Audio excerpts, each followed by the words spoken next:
આ બધી કવિતાઓ એટલા માટે કહ્યું બેટા, વિનાશમાંથી ઉગતી હોય છે અને અહીંયા મંચ ઉપરથી વરસ્યા પછી આપણા હૈયાઓને ભીંજવતી હોય છે અને એ વિનાશમાંથી પાછા એક પારિવારિક મૂલ્યોની ખેતી થાય. માણસે યંત્ર શોધ્યા અને યંત્ર પાસે કામ લે, બરાબર, પણ માણસ યંત્ર ન થઈ જાય એનું ધ્યાન રાખવું પડશે. નહીં તો ઓલી વિનાશ જ મરી જશે.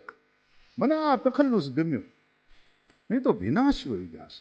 આ હવામાન ખાતાવાળા પણ બાપુ આમ ટીવીની અંદર ન્યૂઝ છેલ્લે આવે ને, હવામાનના સમાચાર, હવે હવામાન સમાચાર, એમાં वातावरण में नमी का प्रमाण, इंसान में नमी का प्रमाण, ये भी एक न्यूज, એની એક માત્રા.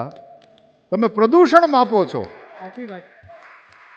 દરેક દિલ્હી જેવા મેટ્રોપોલિટન સિટીઝ જે હોય, મુંબઈ છે, દિલ્હી છે, કલકત્તા, અને એમાં પ્રદૂષણનું પ્રમાણ આટલું છે, ખતરનાક સ્તરે પહોંચ્યું છે, વગેરે વગેરે. અને એને કારણે દિલ્હી, મુંબઈ, કલકત્તા જેવા મેટ્રોપોલિટન સિટીઝમાં રહેનારાની એવરેજ આયુષ્ય 8-10 વર્ષ ઓછી થઈ જાય છે, એવું પણ જાણકારો કહે છે.